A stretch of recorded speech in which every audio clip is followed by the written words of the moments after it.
You there ready? Sure. All I did is call me to order, so I have to be ready there. Oh, thank you. Are you ready now? Is that one of these? Okay. Reading and approval of the minutes of the previous meetings. You got it. Motion made and seconded. Additions, corrections, discussion. All in favor? Any opposed? Carried. Okay, you want to go right into our agenda? Sure. Okay. Thank you. So down at the other end of the table here, we have Bob Charleboy and Mark Sweeney. Yep. Thank you. Representing Duke Energy in relation to the initial project resolution that is on the agenda for today. So I will turn it over to you to explain where you are with the project and. Sure. Well, thanks for having us in today.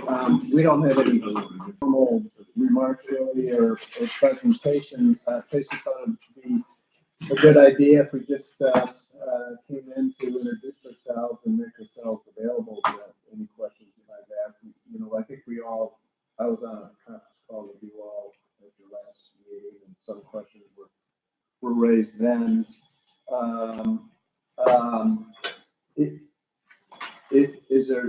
Would it be helpful to describe generally the project, or are we past that point? It would, okay.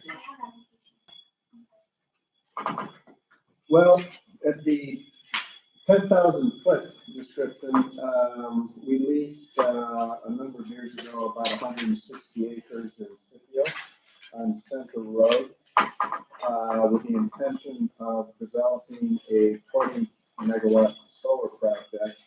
After we went through the interconnection process with New York ISO and the host utility, the project's been reduced to 18 megawatts, and we are completely through that effort, which the project is required to go through 3 separate studies that are done by engineering firms hired by the host utility. The purpose of those transmission studies are to determine what effect the project has on the transmission system in respect to liability. And the idea is, to the extent we were dispatched at 100%, does the existing transmission system maintain its reliability? And if the answer is no, then we design whatever upgrades have to be implemented to accommodate whatever problems we cause. At 18 megawatts, the system out there can accommodate us. So this is now an 18 megawatt project, and we have entered into, everything is done with the final it's called an interconnection agreement. So that was about a year-long process. There's one landowner that we leased from. This project was originally presented, and the application was tendered to the town back in June of 2018. So this thing has been around for a while. We've had a few fits and starts with the local process. Now everything seems to be well on track. We updated that application in December of 2019. Back in November, the application was deemed complete by the town, and the county planning, which also is a part of the process, has determined that no further action is required in respect to the project or any impacts on a county-wide basis. They in effect say whatever the town decides to do is fine with us. So that's called county referral, and that referral, as I just said, isn't obligating us to do anything beyond what the zoning code obligates us to. We met with the town board last week, along with the town attorney and the town engineer. And that meeting was to respond to a letter the town engineer sent us in respect to a number of things that they're requiring the project to do to comply with code. We have no problem with with any of those requirements. The issue is really when do we, when are we going to be required to do the things they're asking for? And so those conversations are ongoing. We would hope to have them in their February meeting issue a negative declaration in terms of the secret overview, and then in March seek approval. And the approvals we're really looking for at the town level is to have them give us a conditional permit whereby they wouldn't provide us with a building permit until we satisfied these engineering requirements like a stormwater remediation plan and those kinds of things. And our position is technology is changing very quickly. We don't want to spend whatever the number is, $500,000 or $1 million on a fully designed project and then have to change it later. So I think you understand that. And as I said, it seems that at this point we are moving forward on a reasonably good track to finally get through the local process. In respect to the host community agreement, which is certainly connected to the pilot agreement, they have our draft host community agreement in hand. Their lawyers are making comments. We would expect to see comments over the next several days. And the other piece that we're doing is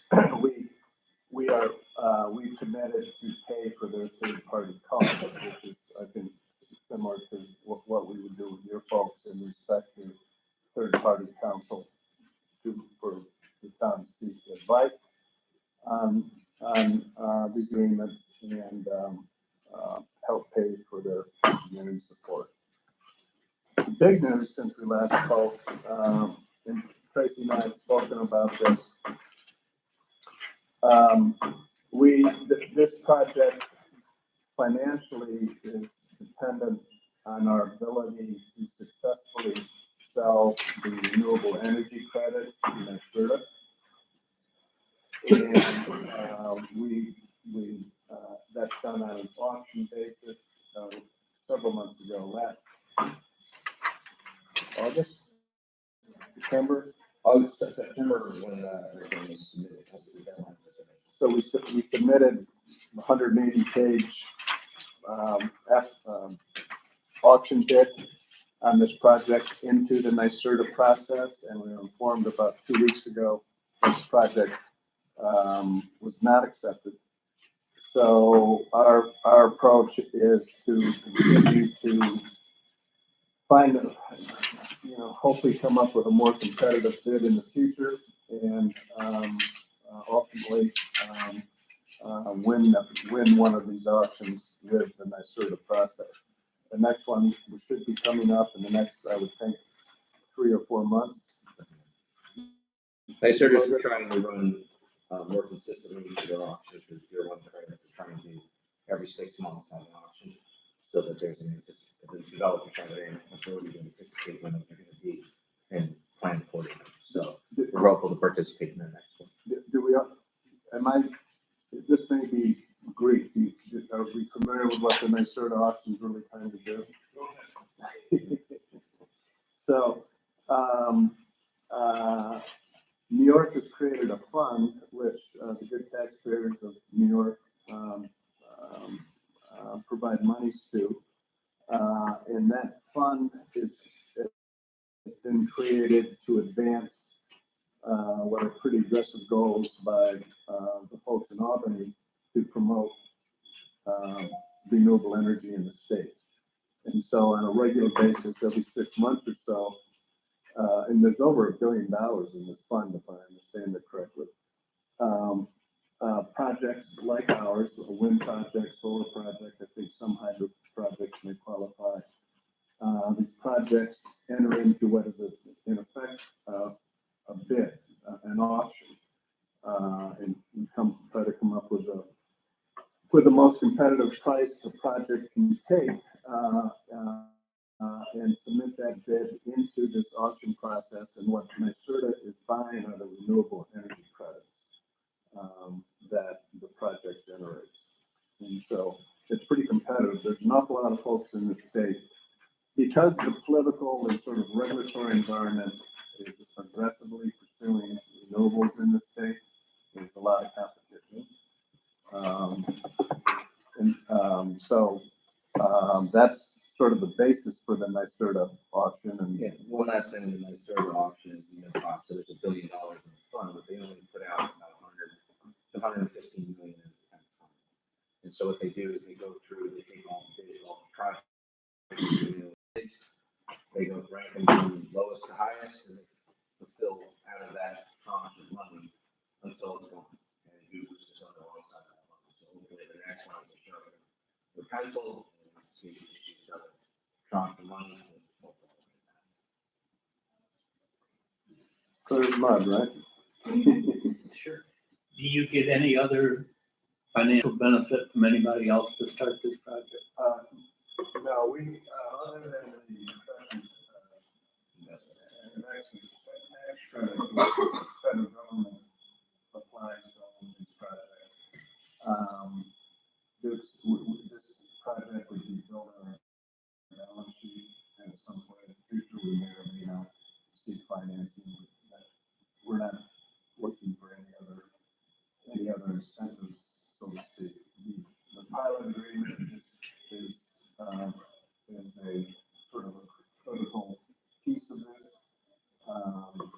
These projects simply can't, they would not be built if these projects had to pay the full rate of current New York property taxes. So the pilot is an important piece of all this.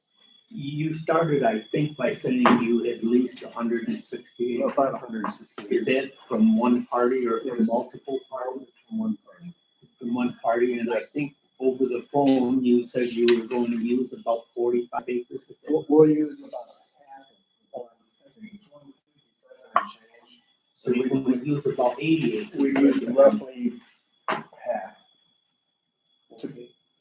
And do you have a long-term lease on this 160 acres? We do, it's a long-term lease, it's a 25-year lease with, it might, sorry, I think it's a 30-year lease with an option to extend for 10 years. For the, let's assume we use 70 acres for those lands that we don't occupy, that the assets don't occupy, will be returned back to the landowner, and he can use them as he sees fit. And we also have committed and are talking about with the town a decommissioning plan. One of the concerns in CPO is, guys, you're taking out farmland for purposes of this project, which is true, but it's also true that it's temporary. At some point, this project could be decommissioned, and it could go back to its original use if that's what somebody decided to do.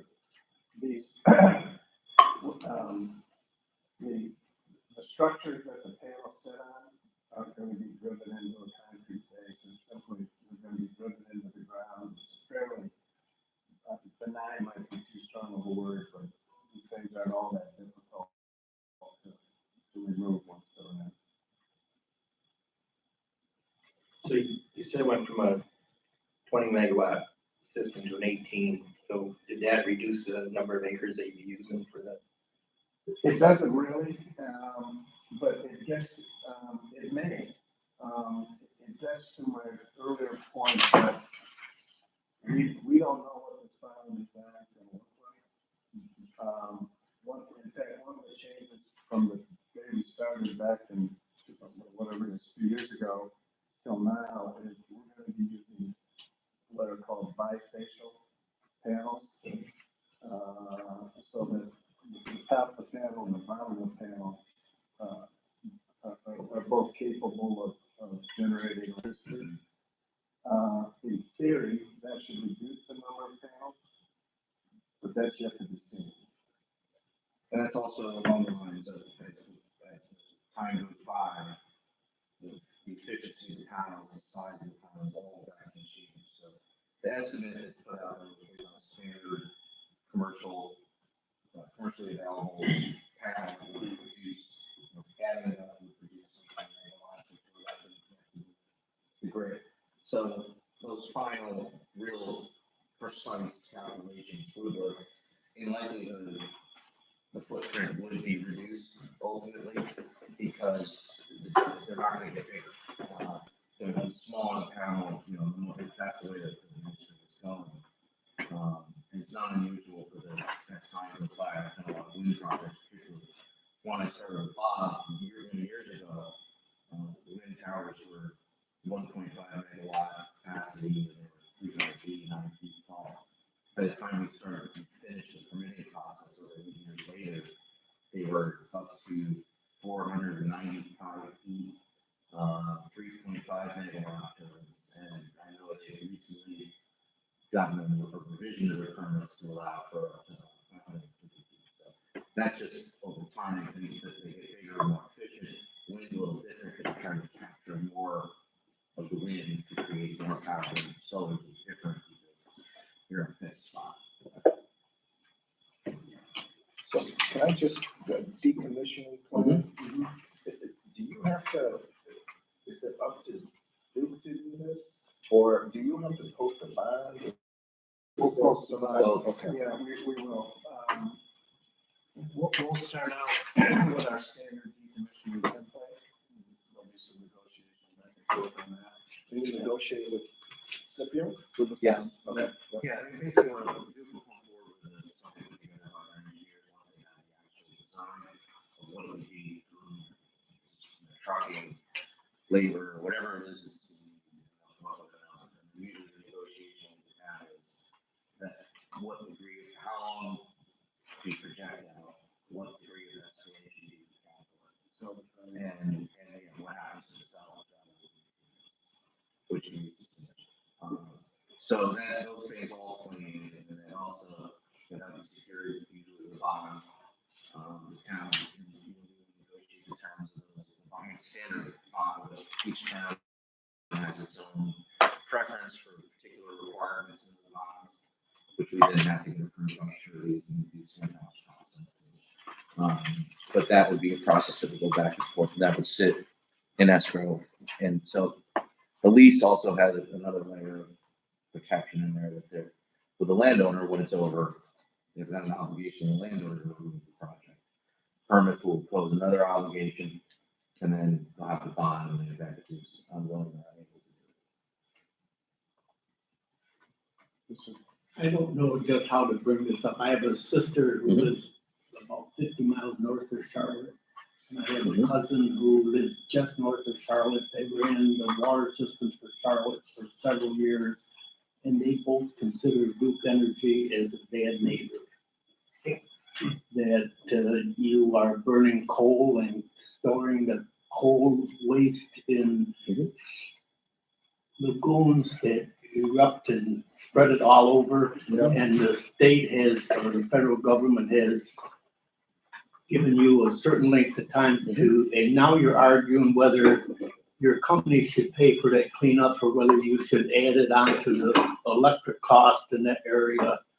But I'm in favor of this project, but from people I know, we have some real concerns about the good neighbor policy of Duke Energy. Yeah, it's a fair question. And I think Duke finds a number of different metrics as the largest utility in the world, so in terms of the neighbors that are going to like us. Having said that, the coal issue is a real issue. 2 or 3 years ago, one of the big power stations had a coal ash spill with the Dam River plant. And I think our remediation for that is approaching $3 billion. It's a very real problem. I think recently, and I'm not on the utility side, I'm on the renewable side, so basically what I'm telling you is what we all read in the papers. But, you know, Duke's generation, there's a big percentage of that number of generation units that are coal-based units, which is true for many utilities across the country. I think it's pretty clear that Duke is trying to transition as quickly as it can from coal into other forms of energy, including renewable natural gas and so forth. But I can understand why you said your daughter. My sister and my cousin is the one who ran the water system for Charlotte for several years. Yeah. That whole was that's a real problem.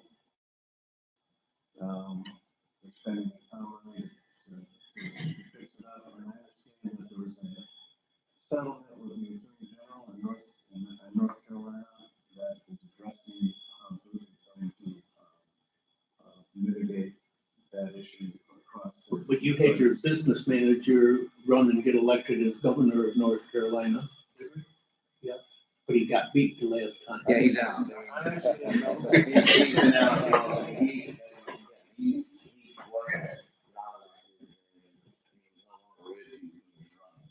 but he wasn't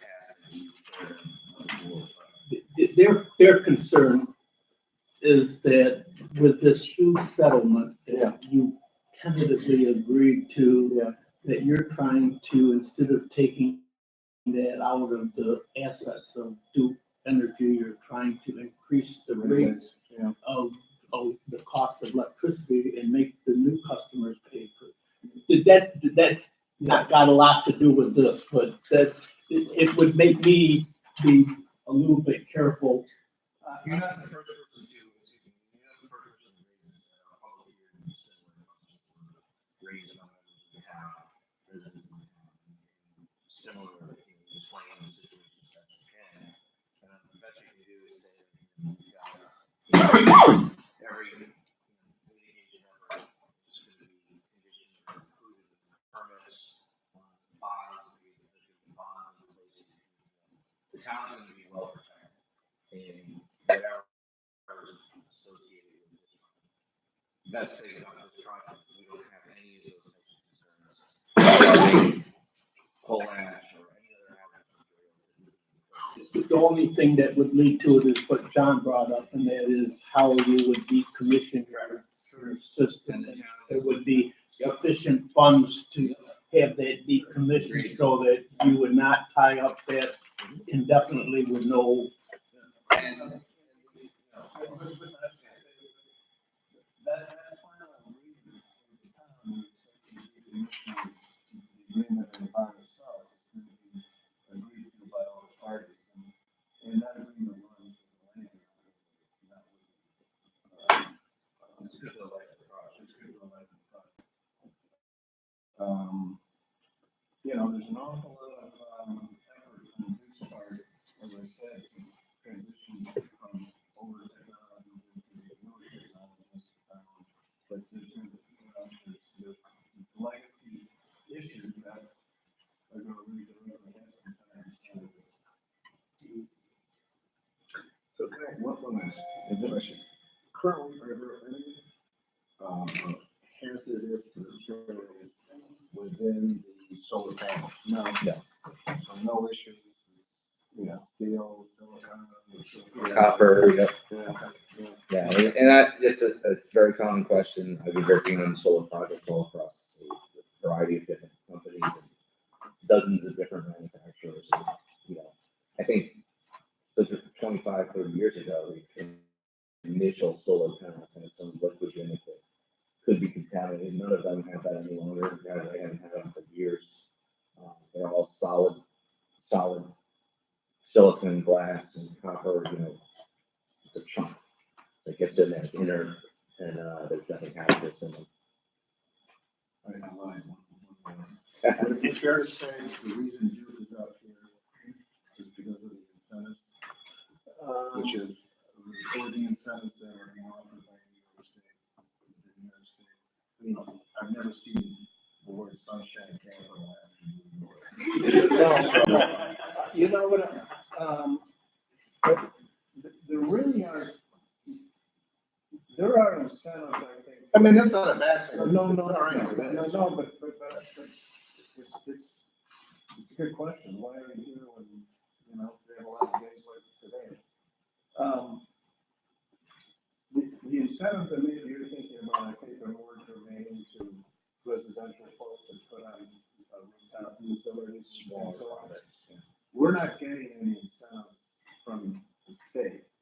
I think the prime mover for companies like you is there is an extraordinarily aggressive mandate to transition the state into renewables. I mean, Cuomo's talking about 70% renewables by the year 2030.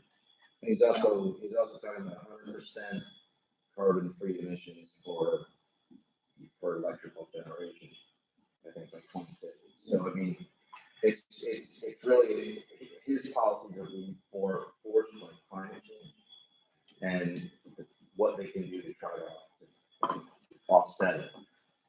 As Bob said, there's smaller projects that are 5 megawatts and below.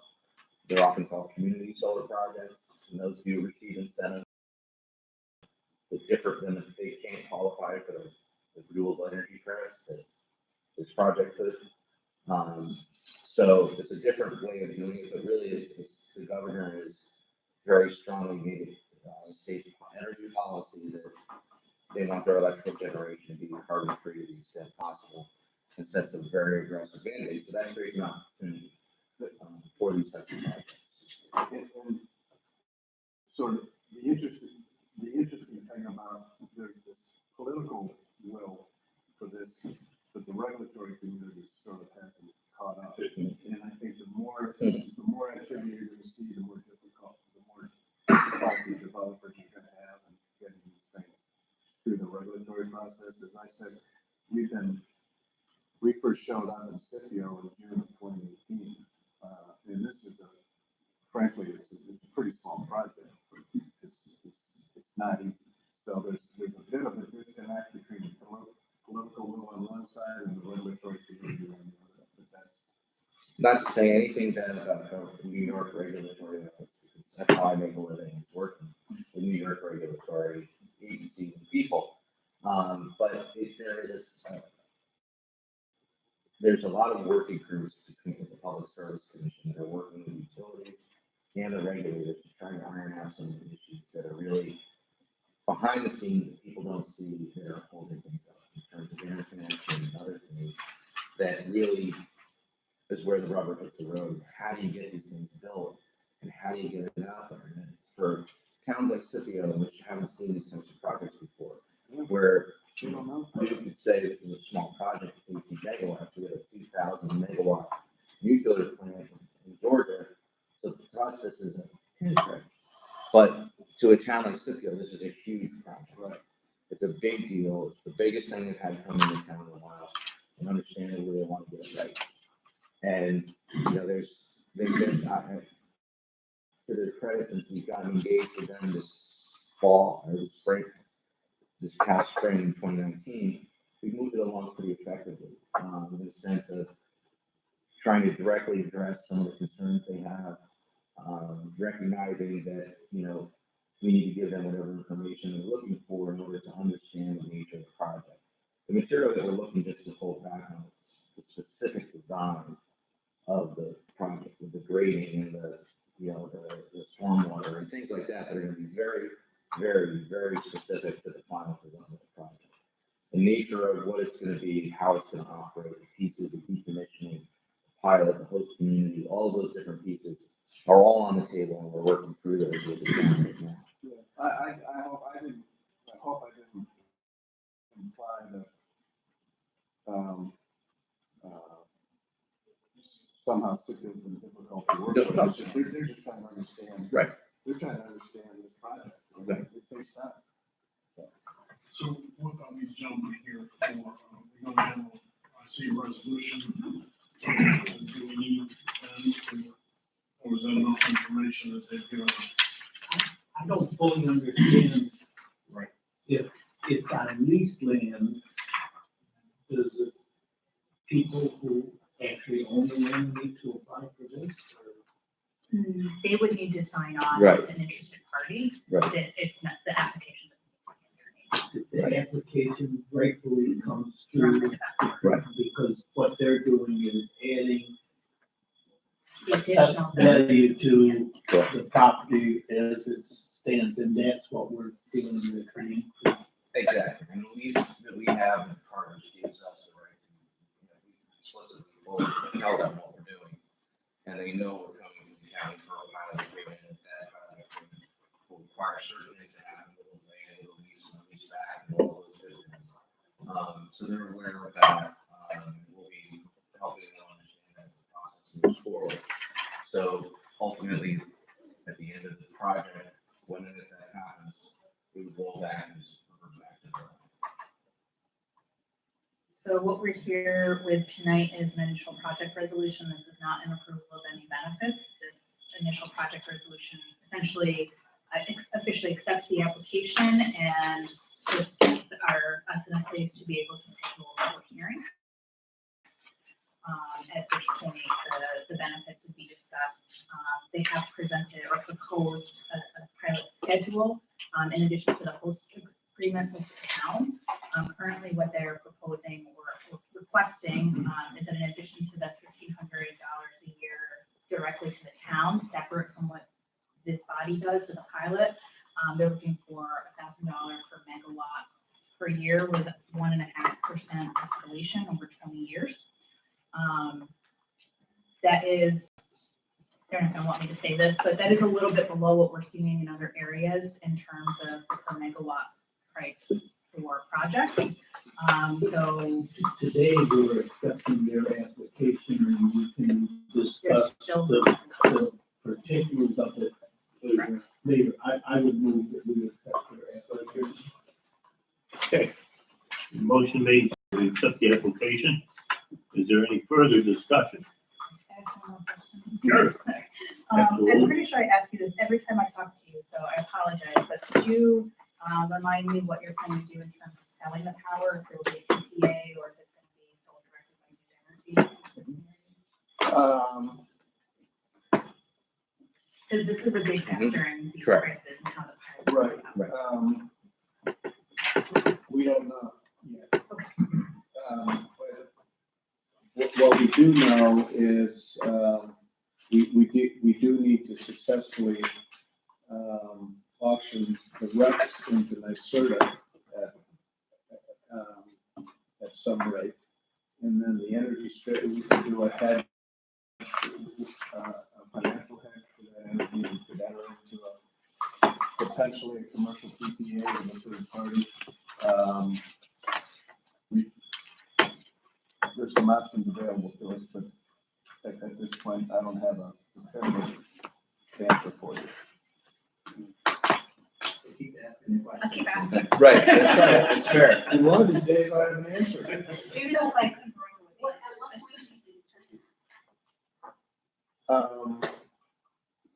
Prior to issuing a notice to proceed to the contractor,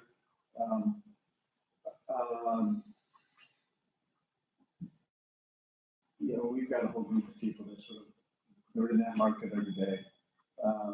We can make assumptions on, for instance, an energy hedge that supports the decision to continue to move the project forward. But the commercial transactions in respect to the sale of the energy would have to be completed before we issued a notice to proceed with construction. This project is probably under any circumstance, couple years away due to availability of panels and changing technology and resolving these commercial issues.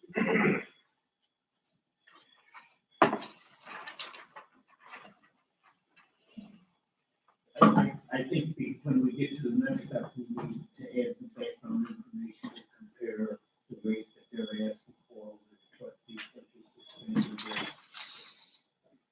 Yeah, so, I mean, it's not a one size fits all, but what I'm hearing from surrounding counties is rates closer to 5,500 per megawatt. Some of those are much bigger projects, much bigger megawatts. And the PPA versus selling directly has a big impact on that decision, but I can. We kind of need that background before we enter into a reasonable discussion with them. Further discussion? Roll call vote, please. Mr. Lockwood? Yes. Mr. Lattimore? Yes. Mr. Latnick? Yes. Mr. Vitale? Mr. Marshall? Yes. Mr. Franklin? Yes. Ms. Smith? Yes. Carried. Thank you. Thank you, everybody. Thank you very much.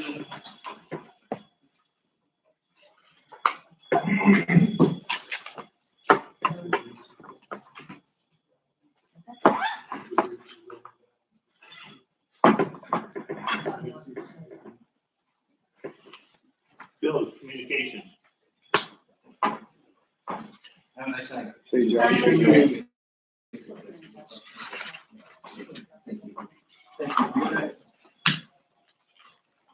So I'm actually gonna start with the second bill in your packet and circle back to the first one in a minute.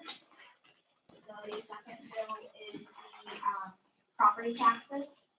And there's quite a few of them in there totaling $2,452.05.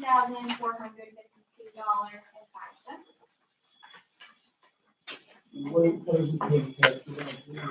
Those are all the, So these are more of the industrial parcels that we still have to pay special district taxes on, so like the water district, sewer district. They're the fees, not the taxes. Fees on the tax bill. The special district. are others. and then, the bill following is the mall parcel county taxes, which in total, for both of them, are $3,980.49.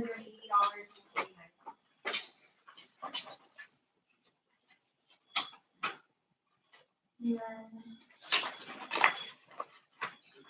that, there's a Harris Beach invoice for $1,375.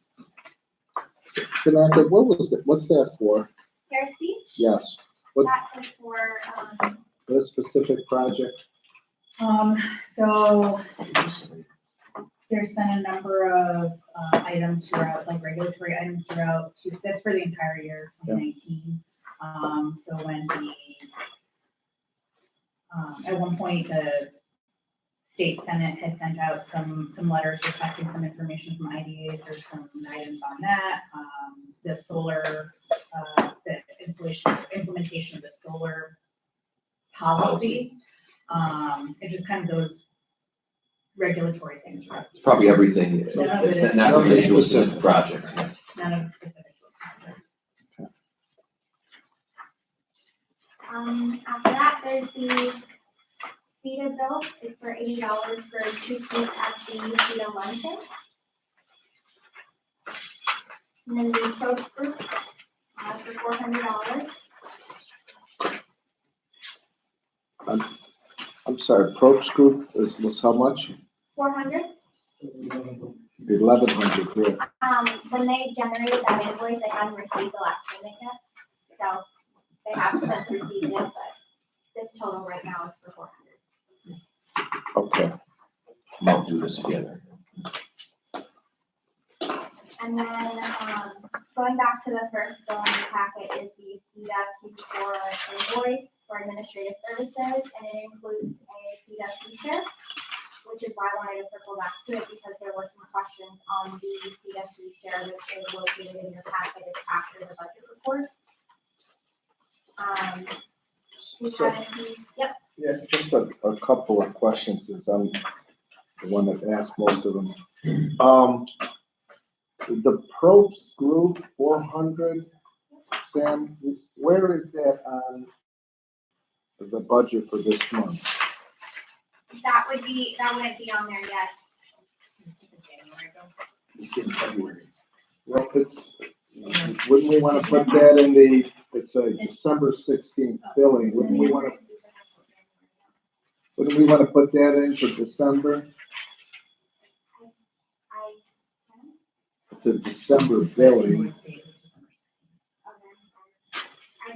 I mean, how does everybody else feel? I just feel whenever it was billed, it should be accounted for. Yeah. Easy. No, that should probably be on December. Okay, so that will go on there, okay. And then I bring up,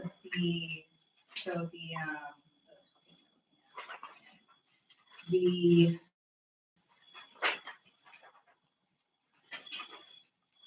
facilities and equipment other, which is where all of these bills are landing, are removed for future purposes. Anyway.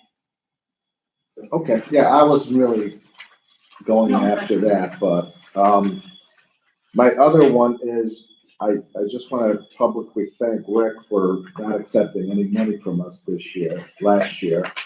That's also gonna go on to the December. No, you didn't, because, you know why? Because it's not here. Because if you submitted the bill in December, it would be on this bill. But it's not. So does that influence the sharing, the fee sharing? So when we did the fee share, we kind of assumed what Rick would be billing. Right, which is all the more reason, So because generosity, 2,300, we assumed, very generous, Rick. Well, that's what it was last year. Okay. But we did receive a bill from Mr. Today. Salvato. Right there. All right, so it's difficult not to plan on this, right? Because we can't vote on fee sharing right now because we don't have the right number. Is that correct? We will not have the right number? Yes, technically, but the bill that came in is lower than the bill that we actually, or is lower. So your fee share will actually be a little It would higher. actually be a little bit higher, Yeah, okay. but. I'm more interested in just making sure we got the right bills in, that's all. You're not gonna get rich off of what the change is. Oh, wow, Rick, you really have. What you do? Sorry, this is the first time I actually saw a bill. Oh, that's why I say I don't think, yeah, it's, To give Rick a little bit of relief. Not perfect. I'm done. If you want the Crooks group to be billed for end of December, then the RSP should probably also be done that way too. I agree. So- Yes, so the Harris Beach was put into. And Rex, yeah, yeah. It is, I thought it was. No, Harris Beach is in there, that's right. Yeah, Harris Beach is in there, because we didn't get that one, closer to the beginning of the month. It was just Rick's and then this Brooks bill that we go back. Oh, it is December, okay, good.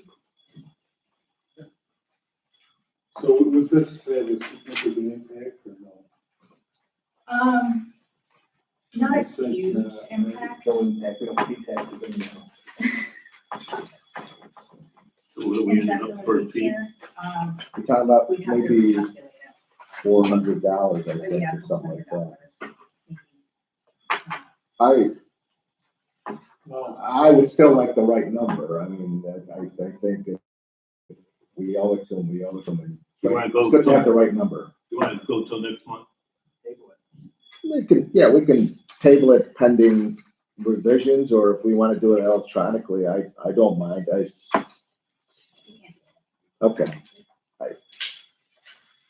Or you could do I'll it, make a you could motion do it dependent. We could do pending it. chair review. Okay, let's do that. So And let's hold, treasurer review. no, it doesn't hold you full up. So yeah, let's do a pending chair review and we're done. So move. What are we doing?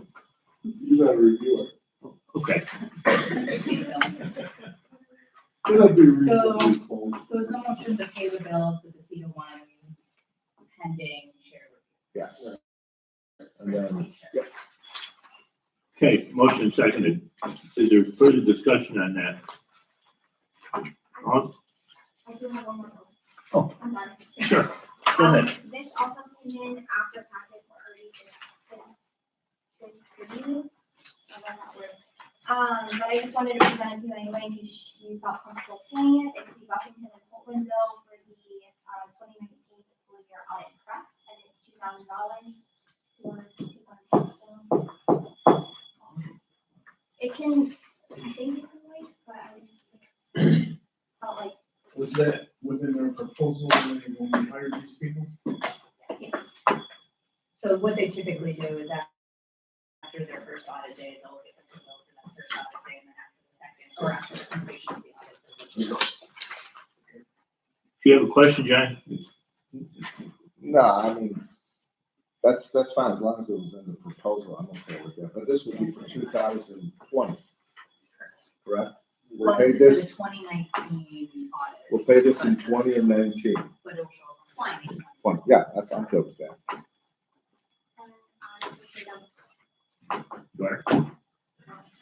Okay, we have a motion, Always would take this as an amendment. yes, okay. If everybody is okay with the additional, with that, hold on. Well, I can't, any disagreement, all in favor of the bill? Is there any opposed to paying our bills? Carried.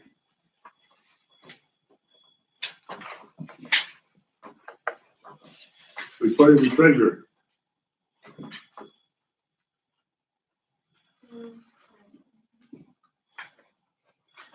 On your profit and loss budget report, on the first page, we received $250 as an application fee from Duke Energy.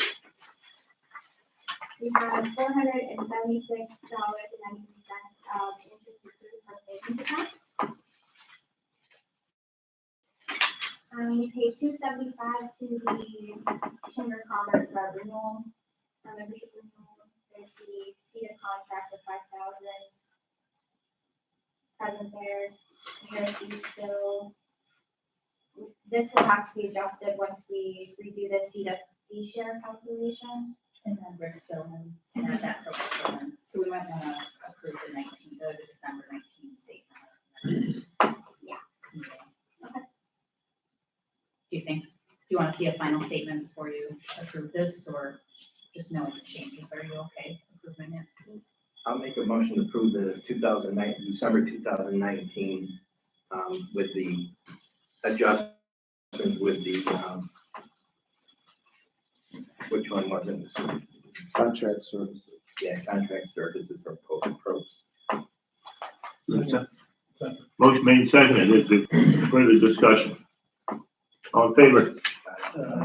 Any opposed? Carried. We did get the notification of initial allocation. Do you want to talk about that, please? This is the bond allocation. So this is just an annual notice. I think I saw it in here. It comes from the state every January, from the essentially ESD, and it's just our allocation of bonds for the year for 2020. And it looks like our initial allocation for this year is a little over $2.2 million. So should a project come up that's looking for industrial revenue bonds, that is already available to this body to allocate towards the project. And then there's additional bonds and availability within the region as well. But this is what's been allocated to this body. That's it. It's an annual notice.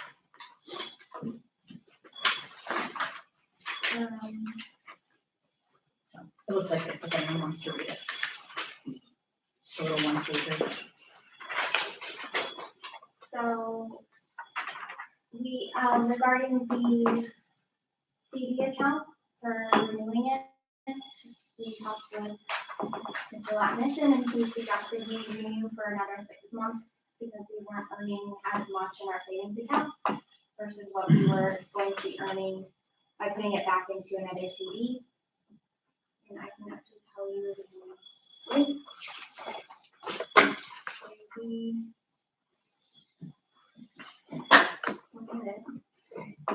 think it was 1.67 or 1.65, that rate for 6 months, and then we were only earning 0.56 on our savings account.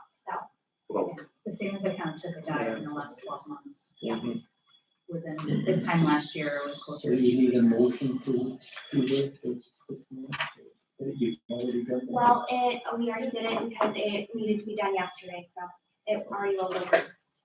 So we're all set with that.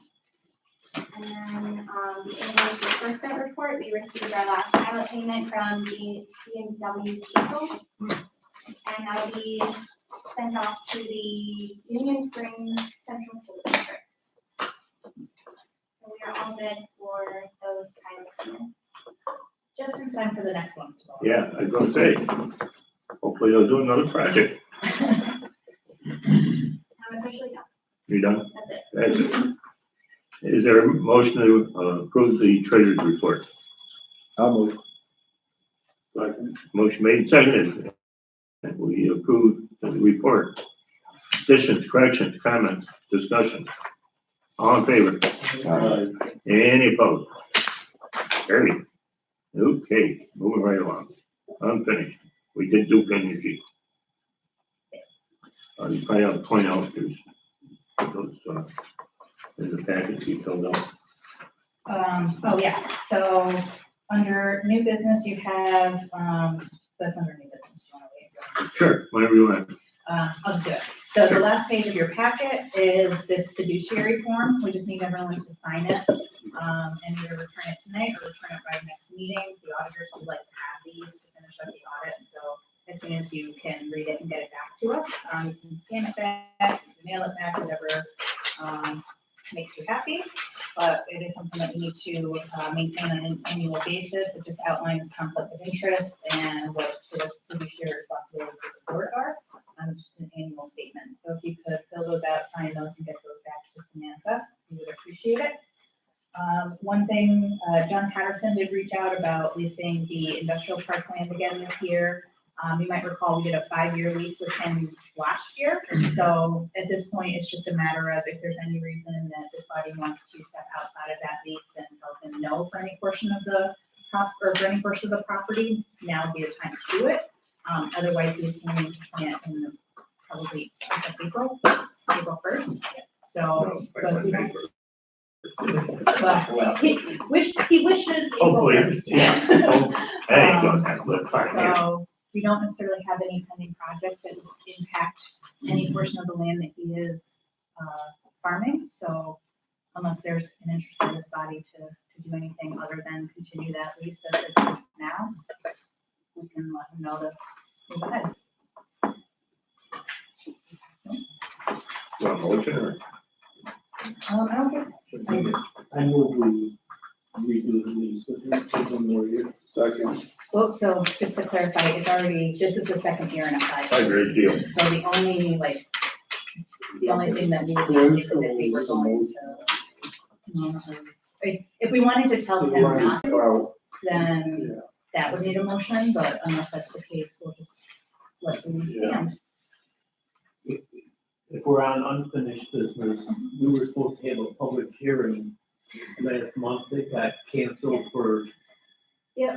Yes, so What Sun happened to East, we are still working on that. There were some issues with the town and that scheduling, and then the town supervisor had been out for a little while, so we're still working on trying to get a date for that schedule. But it was just a The scheduling problem was with the Communication town, well, there was some communication, between us and the town. we had scheduled it with one person, and then someone else said, if that's not appropriate, you should be scheduling it with me, and it caused a little bit. You know how town politics work. And I think there was some communication in terms of. You and I and Ben wrote the book on town politics.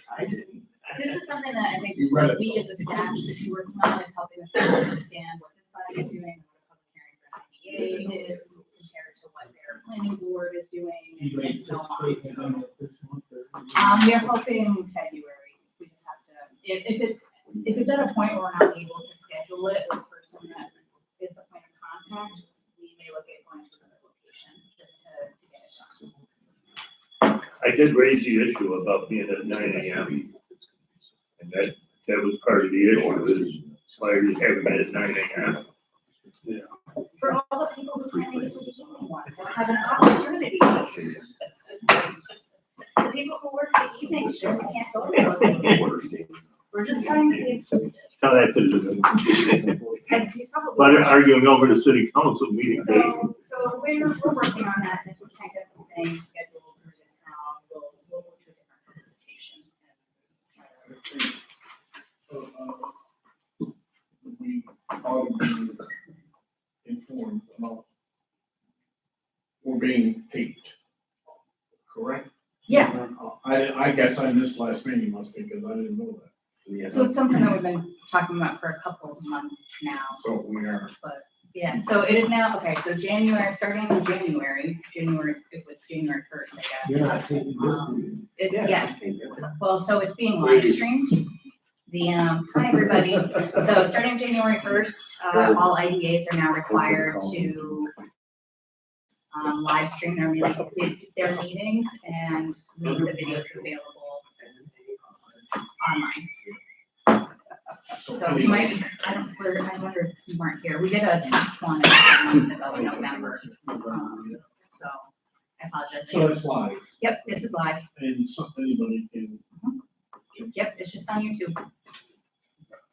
So, Okay, thank you. yeah, so this will continue for the foreseeable future, every month. Actually makes the meeting shorter. Or longer. Because it makes it short, Okay. for sure. More quality. What do we know? What do you do with, our executive sessions? Those, we have to disconnect the live stream. Committee meetings as well, we'll have to live stream as well. Oh, please. Yeah, committee meetings, regular meetings, pretty much anything except the executive sessions. Like the committee meetings, we had ahead of time. Yep, we would just set up and we would take that one, stop that one, and start a new one for the regular meeting. But how do you notify everybody that there's gonna be a meeting? We do it the same way that we do the regular meetings, we send those agendas out with the regular meeting agendas. The same thing, yeah. Yeah, so every month we send for the meetings to the citizen, they post it, we send it out to like the city, or the county to post. And so when we send out those notifications, we also send out community notifications. It's the same way. And they go on the website, No, that makes sense. yeah. So, Next, Where are we now? we're going to have the house. Okay. before we do that, and I forget it. Yep. Where are we with the sewer thing with the, are you going So the preliminary engineering report that Coach is working on, they're working with the city right now about their portion of the report. I was hoping the report would be done by now, but it's not, so that report is being finalized and making sure all the necessary. that's the engineering firms problem that it's not done? They're still making sure that all the information that DEC is gonna need is in that report. It should be done by now. I would hope so, yeah. That's the impression that I received. You're lost the window on the DEC though. So the EDA application, that I was hoping to get in, we can't get in until we get back from DEC, so we did kind of miss that window, but we'll keep working on it, we'll keep plugging away, and once we have that approval, we'll make sure the application gets in and try to push it along as fast as possible with whatever advocacy we can get from the businesses and our local representatives, and We should start bidding that. yes, we should. That would be great if that could happen. I don't think it's on track for March, but we'll do the best we can to keep that speeding along once we get that piece. Don't let them. Yep. get it out. Gotcha. Yep. No, we appreciate your effort. No, I know, It's just I know. Yeah, I was hoping to better that. Where I we? tried to take it yesterday and I read it. We're just waiting on the finish I did my the homework. preliminary engineering. I did it with estimate. So it has to be good. Okay. I've talked to a couple of people from CMI. And they're right in the midst of the 22 $2 million expansion. And maybe not right the minutes, but they're putting in a new line right there, so. So we keep the pressure. Mhm. And our elected officials have been very forthcoming and said, you know, when that application is in, let us know. We'll do what we can to keep that process moving and advocate for you. And so we definitely have some support from our elected officials as well.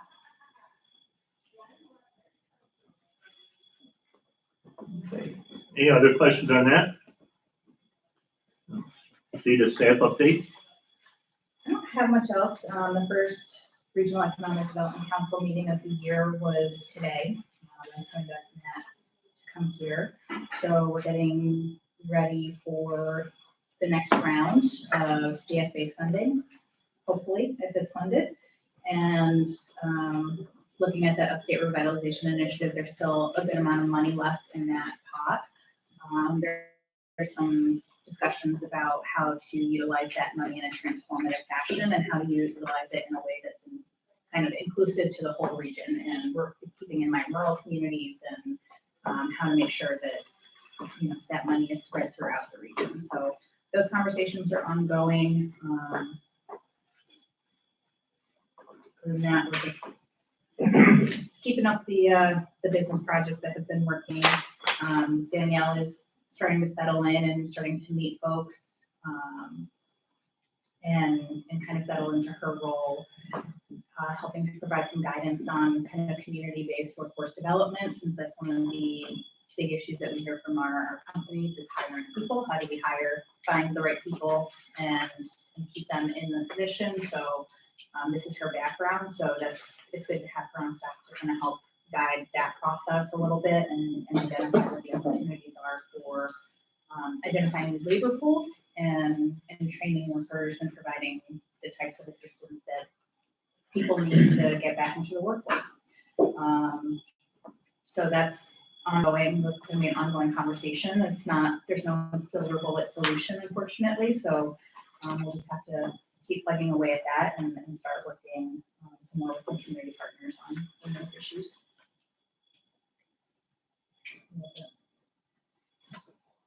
Maybe give them a brief update on what your involvement is with the old TRW, whatever they call it out there, what you can say. I know you're not, I don't mean to put you on the spot, but I know you're pretty involved in the discussion, so, and that's economic development, obviously. I mean, just a brief of what you've had talks. I can't. Well, I mean, you can just say, just a little update.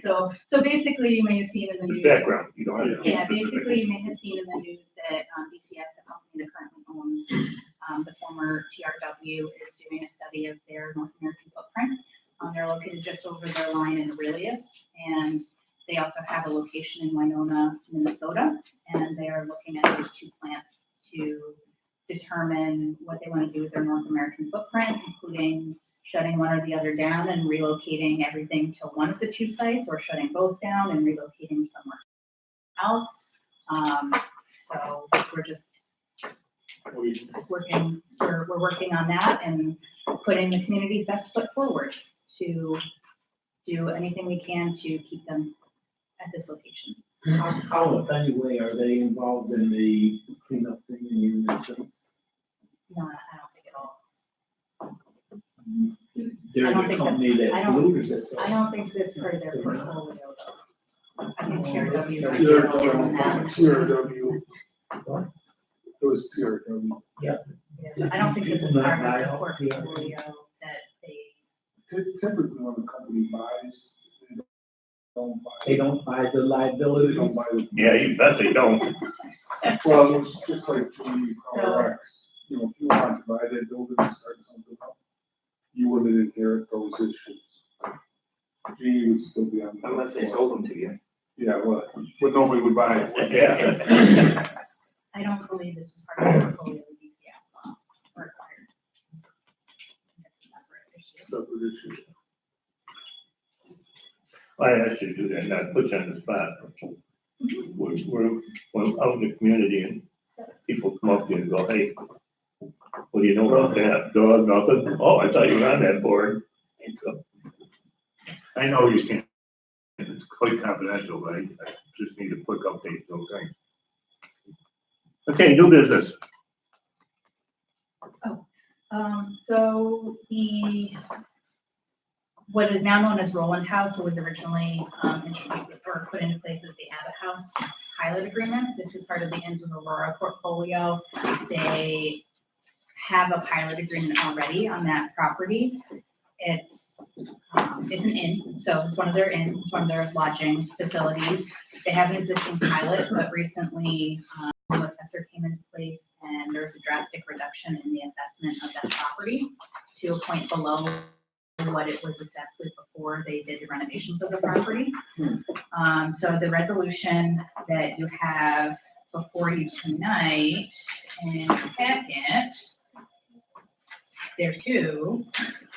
So what you have, first, there's a letter from the Inns of Aurora explaining what they want. And basically what they're asking or requesting at this point is to amend the language of the pilot agreement so that they are paying the amount of the pilot or the actual tax liability, whichever is lower. And this is to protect the pilot agreement and protect the property from any fluctuations in the property assessment until the end of the pilot agreement. There's only 4 years left on it, there's 4 years left on that. So why the drop? They took a look, they went out and looked at other comparables and they just weren't finding, from what I understand, just finding comparables that matched, and so they made an addition to a couple of the properties. And this one just happened to have The property is the name attached to it. You're on your 6 out of 10. Yes. So their current pile is year 6 out of 10.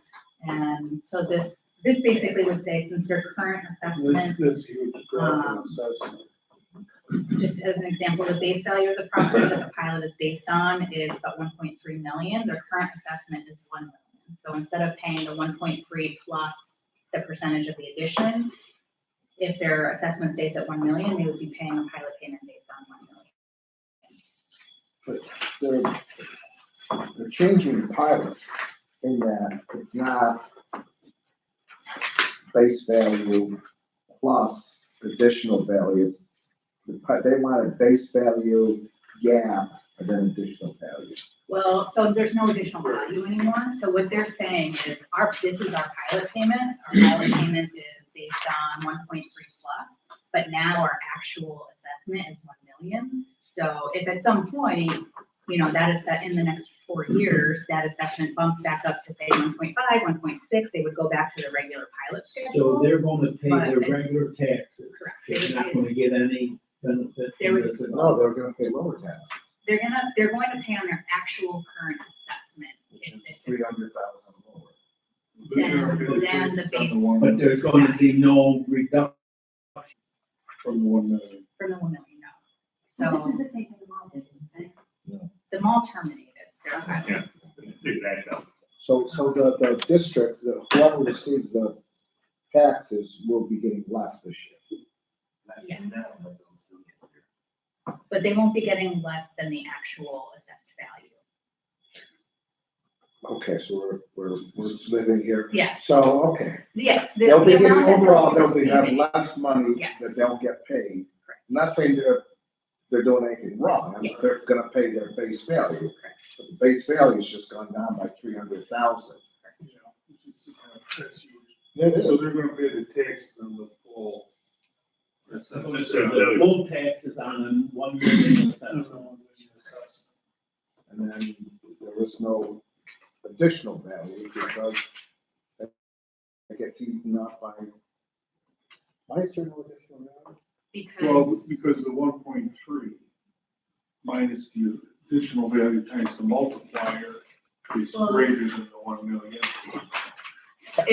so the pilot schedule is like the additional value percentage essentially becomes a moot point when the actual assessment is below the base value of the pilot. There is no additional value.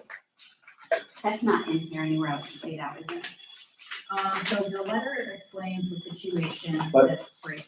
Yeah. There's still the improvement, but the property, even with the improvement, is way on. Less than what the property was worth before the improvement. Yeah, it's kind of. And Basically, so yeah. I mean, so there's an argument to be made that it was Overassessed. higher. But basically what this does is it just lets them pay their actual tax liability instead of paying more than their tax liability. And then it They probably got new protects them assessors, from any the new assessors don't have it in for Pleasant Road. Oh, you shouldn't have said that, I shouldn't have said that. Well, there's a new assessor, and the assessor is looking at the whole book. You could sell it. Could sell it for the- Tell me where are you kidding? That's half of that, I'll bet. Oh, you're not gonna lose. Right. What do we need to do? Or do we need to do anything? There's an amendment, So- a first amendment, there's an amendment to the I'm plan sorry. that's presented. There's a legal process here, right, where they have to, how do you drop is there gonna be a legal process to drop the assessment? It's already been dropped. It's been dropped and the municipalities have been notified that they're going to be getting less money. So whatever process the assessor had to do that. Okay, That's not our issue. okay, yeah, that's fine. They can automatically do that. What they're asking us to do is to save their pilot, so if the assessment goes up, it automatically goes back in without going through the process of doing it. Yeah, basically. Because if it didn't want that, they could just stay on. Right. So what we need to do? So there's a draft amendment and two resolution. There's a resolution. So if the body is okay with amending the language of the pilot to reflect the request to allow them to pay on the actual liability and then pay on the pilot schedule if the assessment should rise above the 1.3 base value. Okay. Then we just need to Got it. authorize this resolution and we go through the paperwork and get everything signed. So moved. Second. Motion made, and seconded, that we amend the pilot. And then within the letter that was sent to us, they will pay for all the legal costs. Yeah. For Justin. Further discussion? All in favor? Any opposed? Carried. Fiduciary agreement. The one. Yep, so again, the fiduciary is just that page at the back, that we need everyone to sign. Then, Okay, upcoming. if anyone needs help organizing themselves for tax season, we have an educational seminar coming up. I think I talked about this last month too. And then it is currently restaurant week. You go to cayugacountychamber.com week, you can see all the deals that are available. The Inns of Aurora, the dining room that they were in, is doing a 50% discount this week. So it's a good time to go. Date night. Prison City's doing a prefix menu. Mesa Grande has a discount. Drifters is on board. They're doing a deal. So there's 17 participating restaurants. So check the website and go out for a nice dinner one of these nights. Balloons is on board. There's a whole bunch of them. So it's a good time to get out of the house as we're all in the kind of January blues. I was feeling it today. I need to like go out for dinner and a nice glass of wine. But Oak and Vine is participating. All of our favorites. So that's this week through Saturday. And then for nonprofits, this is actually full, so sorry. If anybody wants to get in, I might be able to pull some strings. The strategic thinking and planning workshop, this is for nonprofits.